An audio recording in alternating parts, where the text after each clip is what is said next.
দিয়ে গোসল করাইছে কেন? বালা মুসিবত সব শেষ করিয়া পবিত্র করিয়া লাইছে। এটা হলো বিধর্মীদের একটা কি কালচার। আমি আজকে একটা ভিডিওতে দেখলাম, একটা ছেলে আছে টিকটকার, এমন তো ফাজিল মামুন নামে একটা ছেলে আছে, টিকটক করে, ওর ধরে নিছিল তো এক ছাদের নিচে বসবাস করছে একটা মহিলার লগে, স্ত্রী না কিচ্ছুই নাই। দীর্ঘদিন পরে যখন জ্বর লাগছে আর বোঝা গেছে যে খালি ভোগ করছে আর কিচ্ছু, পরে ধরে নিয়েছে এটারে আর বের হয়ে আসছে। আই সে কি করছে, লিটারকে লিটার এরকম ভাবে দুধ দিয়ে গোসল করতেছে। কি বুঝাইতেছে, আমি আর ফ্রেশ হয়ে গেলাম, ফ্রেশ হয়ে গেছে। কিসের কালচার? বিধর্মীদের কালচার। ফ্রেশ হবে কিভাবে? ফ্রেশ হওয়ার সবচাইতে বড় হাতিয়ার হচ্ছে তওবা। তওবা এমন মা যেন আজকে তাকে জন্ম দিলে যেরকম সদ্য ভূমিষ্ঠ সন্তান যেরকম ভাবে নিষ্পাপ হয়ে যায়, নিষ্পাপ থাকে, ঠিক তওবা করে আল্লাহ রাসূল বলে যে ব্যক্তি তওবা করে, তওবাকারী ব্যক্তি এরকম নিষ্পাপ হয়ে যায়। সুবহানাল্লাহ। তওবা করতে হবে, আর এই কাজ করব না, অন্যায় করেছি, তওবা না করে দুধ দিয়ে গোসল 1 কোটি বার করলে সে কি পাপ মুক্ত হবে? এই জন্য দুধ দিয়ে গোসল করলে পাপ মুক্ত হওয়া যায় না। খ্রিস্টানদের একটা নীতি আছে জানেন, বাচ্চা হইলে তাদেরকে একটা খ্রিস্টানদের একটা হাউস আছে, এই পানির মধ্যে একটু রং দিয়া, তারা বলে আল্লাহর রঙে রঙিন হও সিবগাতুল্লাহ। তারা কি করতে, ওই রঙের পানির মধ্যে ডুবাইয়া চুবাইয়া, দেখছেন কিনা ভিডিওতে অনেক দেখতেও পারেন, ছোট বাচ্চারে চুবাইয়া পানির মধ্যে চুবাইয়া পরে উঠে। যাই হোক, এটা আমাদের জানা আছে, এই ঘটনা সম্পর্কে মোবাইল ছাড়াই আমরা জানি।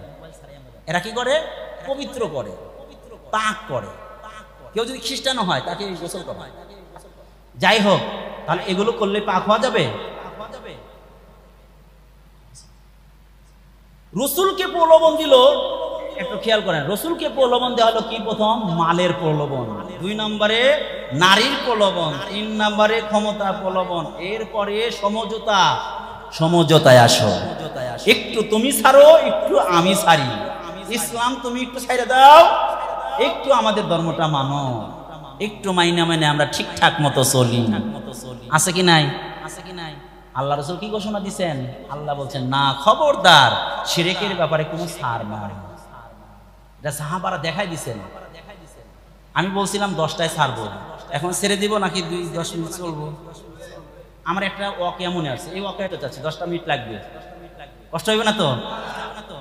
রাসূলুল্লাহ সাল্লাল্লাহু আলাইহি ওয়াসাল্লাম, এই ওয়াকিয়াটা খুব ভালো লাগবে আপনাদের। দেখেন, রাসূলুল্লাহ সাল্লাল্লাহু আলাইহি ওয়াসাল্লাম এমন এক বাহিনী তৈরি করেছিলেন, সাহাবারা এমনি মডেল হন নাই, এমনি সত্যের মাপকাঠি হন নাই, এমনি গোটা পৃথিবী কিয়ামত পর্যন্ত যত আনেওয়ালা উম্মত সবার জন্য মডেল এমনি হন নাই।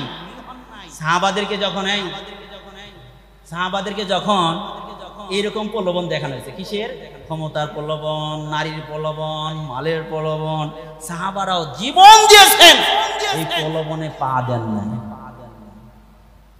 আমার ভাইয়েরা, হযরতে ওমর রাদিয়াল্লাহু তাআলা যখন খিলাফত কাল, দ্বিতীয় খলিফার নাম কি? আমিরুল মুমিনিন সাইয়েদনা ওমর ফারুক রাদিয়াল্লাহু তাআলা যখন খলিফা হয়েছেন, হযরতে ওমর রাদিয়াল্লাহু তাআলা জামানায় আস্তে আস্তে কি হইতেছে, দেশ স্বাধীন হইতেছে, শুধু মুসলমানদের ইসলামের কালেমা একদম বিভিন্ন রাষ্ট্রে আস্তে আস্তে উড্ডীন হচ্ছে, বিভিন্ন রাষ্ট্র আস্তে আস্তে মুসলমানদের হাতে চলে আসতেছে। এমনই সময় তদানীন্তনকালে 2টা রাষ্ট্র ছিল সবচেয়ে পাওয়ারশীল। কোন রাষ্ট্র? একটা হলো পারস্য আর একটা হলো রোম। রোম হচ্ছে ইতালির রাজধানীর নাম হলো রোম, গলিবাতির রোম। এই রোমের কথা কোরআনুল কারীমে তুলে ধরা হয়েছে। এই রোম সেই রোম, যেই রোমটা হচ্ছে ইতালির রাজধানী। ওই সময়ে রোম দেশ, পারস্য দেশ এবং রোম, এটা হচ্ছিল সবচাইতে ক্ষমতাধর রাষ্ট্র ছিল। রোম সম্রাটের কাছে খবর পৌঁছলো, মুসলমানরা এত বিজয়, অপ্রতিরোধ্য বিজয় যাত্রা ঠেকানো যাচ্ছে না, কারণটা কি? তখন শোনানো হইল তাদের খোঁজ, তাদের সেনাবাহিনীরা শোনায় দিল যে মুসলমানরা মৃত্যুকে ভয় করে, কোনো প্রলোভনের সামনে মাথা নত করে না, প্রলোভনের শিকার তারা হয় না। বাচ্চাটা বিশ্বাস করতো না, হায়রে ভয় করে না কাউকে, প্রলোভনের শিকার হয় না, এরকম মানুষ পৃথিবীতে আছে বলে আমার বিশ্বাস হয় না। ঠিক কিছুদিনের মধ্যেই হযরত ওমর রাদিয়াল্লাহু তাআলা কিছু বাহিনী দিয়ে আব্দুল্লাহ ইবনে হুযায়ফা রাদিয়াল্লাহু তাআলার নেতৃত্বে রোম সম্রাটের বিরুদ্ধে জিহাদ করার জন্য পাঠিয়ে দিলেন। রোমের বিরুদ্ধে যখন শুনতে পেলেন আব্দুল্লাহ ইবনে হুযায়ফা নেতৃত্বে 50 থেকে 60 জনের ছোট্ট একটা কাফেলা রোমের বিরুদ্ধে জিহাদ করার জন্য আসতেছে, রোম সম্রাট তখন তার কমান্ডারকে ডেকে বলে, আমি একটা তোমার কথা বলতে চাই, আমার কাছে খাস কামরায় চলে আসো।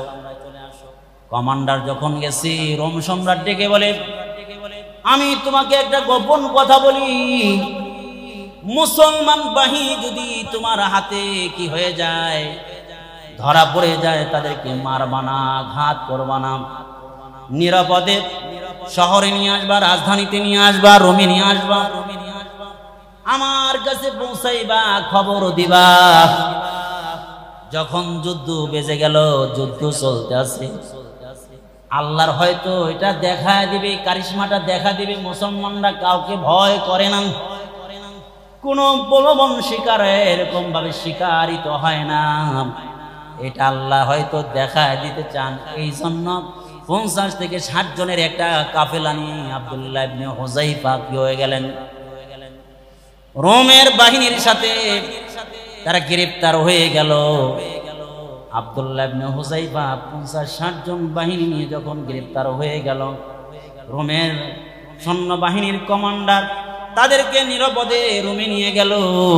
রোমে নিয়ে যাওয়ার পরে এবার বাদশাকে ডেকে বলে, বাদশা নামদার 50 থেকে 60 জন ধরা পড়ে গেছে। বলে এদের কমান্ডার কে? বলে আব্দুল্লাহ ইবনে হুযায়ফা। বলে তাকে আমার খাস কামরায় ডেকে নিয়ে আসো। মুসলমানদের আমির, এই কাফেলার আমির নাম হলো আব্দুল্লাহ ইবনে হুযায়ফা। নাম কি? আব্দুল্লাহ ইবনে হুযায়ফা কেমন সাহাবী, সব সাহাবী জীবন দেওয়ার জন্য প্রস্তুত। আব্দুল্লাহ ইবনে হুযায়ফা রাদিয়াল্লাহু তাআলা কে রোম সম্রাট তার খাস কামরায় ডাকলো, রাজ দরবারে ডাকলো, সবাই বের করে দিছে, শুধুমাত্র আব্দুল্লাহ ইবনে হুযায়ফা আছে আর রোম সম্রাট আছে। আব্দুল্লাহ ইবনে হুযায়ফাকে ডেকে বলে, আব্দুল্লাহ তুমি আমার চেনো? আমার নাম জোরে বলে, হ্যাঁ জানি, আপনারে চিনি। কি হয়েছে? বলে আমি একজন খ্রিস্টান, আমি খ্রিস্ট ধর্ম পছন্দ করি, তুমি একজন মুসলমান, আমি তোমাকে একটা প্রস্তাব দিতে চাই। বর্তমান বিশ্বে সবচাইতে পাওয়ারফুল রাষ্ট্রের আমি একজন প্রেসিডেন্ট, আমার চেয়ে বড় ক্ষমতাধর বাদশাহ প্রেসিডেন্ট কেউ নাই। বলো, তোমাকে একটা প্রস্তাব রাখতে চাই, এই মুহূর্তে যদি তুমি আমার ধর্ম গ্রহণ করো, খ্রিস্টান হয়ে যাও, আমি এই রাষ্ট্রের, এই রোমের আমি অর্ধেক রাজত্ব তোমার জন্য লিখে দেব, অর্ধেক রাজত্ব লিখে দেব। শুধু তাই নয়, আমার ঘরে একমাত্র সরসী সুন্দরী কন্যা আছে, তাকেও তোমার সাথে বিবাহ দেব। আমি যখন মারা যাব, বাকি অর্ধেকের অর্থাৎ গোটা রোমের মালিক তুমি হয়ে যাইবা, প্রেসিডেন্ট হয়ে যাইবা, তুমি রোম সম্রাট হয়ে যাইবা। সাধারণ একজন মুসলমান হইয়া আমার সন্তান, আমার কন্যা বিবাহ করতে তুমি পারবা? তুমি রাজি আছো নি? আব্দুল্লাহ ইবনে হুযায়ফা চক্ষুটা লাল হয়ে গেছে, রাগে রাগান্বিত হইয়া নিজেকে কন্ট্রোল করতে পারে নাই। মুসলমান তো সিংহের জাতি, মুসলমান কাউকে ভয় করে না, ভয় করে কাকে? আরে আব্দুল্লাহ ইবনে হুযায়ফা ডেকে বলে, ইয়া কিলাবার রুম, এই রুমের কুত্তা। কি বলছে? সাধারণ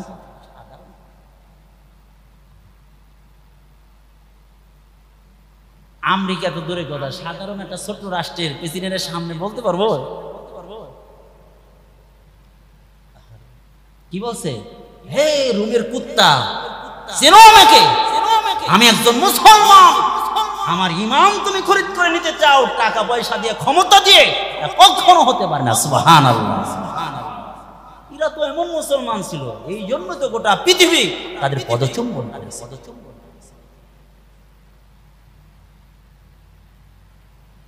রোম সম্রাটের রাগ হয়ে গেছে, অগ্নিশর্মা হয়ে গেছে, হিংস্র হায়নার জানোয়ার হয়ে গেছে। এবার ডাক দিয়ে জল্লাদকে বলছে, কয়েদিকে বলছে, কয়েদকে বলছে, এই জেলখানার যে দায়িত্ব জেলার ছিল তাকে ডেকে বলছে, একটা কাজ করো, তাড়াতাড়ি তাকে নিয়ে জেলখানার প্রকোষ্ঠে তাকে ভরে রাখো, তাকে খাবার দিবা না। কি দিবা না? খাবার দিবা না, অনাহারে রেখে দাও। খাবার না দিয়ে রেখে দিছি। কয়েকদিন খাবার না খাইলে কি হয়ে যায়? মানুষ দুর্বল হয়ে যায়, অচেতন হয়ে গেছে। ইতিমধ্যে একজন অভিজ্ঞ ডাক্তার ডেকে বলল, ডাক্তার তুমি যাইবা, একটু শিরাটা পরীক্ষা করবা, যখন দেখবা এখন খাবার যদি তাদের সামনে পরিবেশন না করা, খাবার খেতে না দেওয়া হয়, তাহলে তারা মারা যাবে। লোকগুলোকে মারা আমার উদ্দেশ্য না, পরীক্ষা করা উদ্দেশ্য। এই মুহূর্তে খাবার যদি না দেওয়া হয় তাহলে লোকগুলো মারা